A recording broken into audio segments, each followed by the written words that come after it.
Hello every welcome to Sanmarga classes. ದಹನ ಮತ್ತು ಜ್ವಾಲೆ ಪಾಠದ 23ನೇ ಪ್ರಶ್ನೆ. ವಿದ್ಯುತ್ ಉಪಕರಣಗಳಿರುವಲ್ಲಿ ಬೆಂಕಿ ಹೊತ್ತಿಕೊಂಡಾಗ ಬೆಂಕಿಯನ್ನು ನಿಯಂತ್ರಿಸಲು ನೀರನ್ನು ಬಳಸುವುದಿಲ್ಲ, ಕಾರಣ ಕೊಡಿ. ಪ್ರಶ್ನೆಯನ್ನ ನೋಡಿ.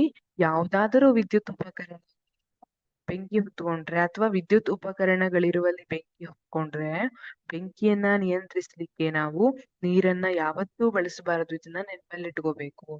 ಯಾಕೆ? ಈಗ ನೀವು ಮಳೆಗಾಲದಲ್ಲೆಲ್ಲ ಆ ಕರೆಂಟ್ ಲೈನ್ ಏನಿದೆ ಅದು ಕೆರೆಯಲ್ಲಿ ಬಿದ್ದು ಅಥವಾ ನದಿಯಲ್ಲಿ ಬಿದ್ದು ಆ ಕೆರೆ ಹತ್ರ ಇರೋರು ಅಥವಾ ಕೆರೆಗೆ ಹೋದವರು ಸಾವಾಗಿರುವಂತಹ ಸುದ್ದಿಯನ್ನೆಲ್ಲ ಕೇಳಿರ್ಬೋದು ಅಲ್ವಾ? ಹೇಗಾಗತ್ತೆ ಅಂದ್ರೆ, ಕೆರೆಯ ಯಾವುದೇ ಬದಿಯಲ್ಲಿ ಕರೆಂಟ್ ಲೈನ್ ಬಿದ್ದಿದೆ ಅಂದ್ರೂ ಆ ತಂತಿಯಲ್ಲಿ ವಿದ್ಯುತ್ ಹರಿತಾ ಇದೆ. ಅದು ಕೆರೆಯ ನೀರಿನ ಮೂಲಕ ಥ್ರೂ ಔಟ್ ಎಲ್ಲ ಕೆರೆ ಎಲ್ಲಾ ನೀರಿನ ಕಣಗಳಿಗೂ ಕೂಡ ಆ ವಿದ್ಯುತ್ ಹರಿತಾ ಇರುತ್ತೆ. ಅದು ಯಾಕೆ ಅಂದ್ರೆ ನೀರು ವಿದ್ಯುತ್ನ ಉತ್ತಮ ವಾಹಕ. ನೀರಿನಲ್ಲಿ ಖನಿಜ ಲವಣಗಳು ಕರಗಿರುತ್ತೆ. ಹಾಗಾಗಿ ಅವು ವಿದ್ಯುತ್ತನ್ನ ಆ ಸರಬರಾಜು ಮಾಡ್ತವೆ. ವಿದ್ಯುತ್ ವಾಹಕವಾಗಿರ್ತದೆ. ನೀವು ಇದರ ಬಗ್ಗೆ ಹೆಚ್ಚಿನ ಮಾಹಿತಿಯನ್ನ ಮುಂದಿನ ಪಾಠದಲ್ಲಿ, ಯಾವುದು ವಿದ್ಯುತ್ ಪ್ರವಾಹದ ರಾಸಾಯನಿಕ ಪಾಠ ಇದೆ ಆ ಪಾಠದಲ್ಲಿ ಇದರ ಬದಲಾಗಿ ಹೆಚ್ಚಿನ ಮಾಹಿತಿಯನ್ನ ತಿಳ್ಕೊಳ್ತೀರಿ. ಈಗ ನಾವೇನನ್ನ ಅರ್ಥ ಮಾಡ್ಕೊಂಡ್ರೆ ಸಾಕು. ನೀರು ವಿದ್ಯುತ್ನ ವಾಹಕವಾಗಿದೆ.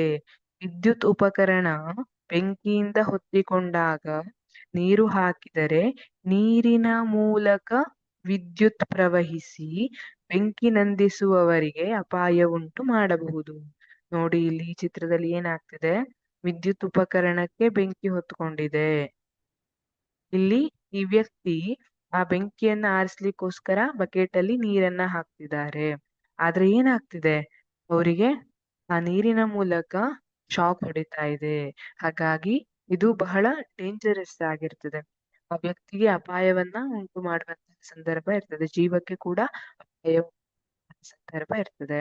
ಹಾಗಾಗಿ ವಿದ್ಯುತ್ ಉಪಕರಣಗಳಲ್ಲಿ ಬೆಂಕಿ ಹೊತ್ತುಕೊಂಡಾಗ ಸಾಮಾನ್ಯವಾಗಿ ಏನ್ ಮಾಡ್ತಾರೆ ಅಂದ್ರೆ, ಕಾರ್ಬನ್ ಡೈಆಕ್ಸೈಡ್ ಅನ್ನ ಉಪಯೋಗಿಸಿ ಆ ಬೆಂಕಿಯನ್ನ ಆರಿಸ್ತಾರೆ.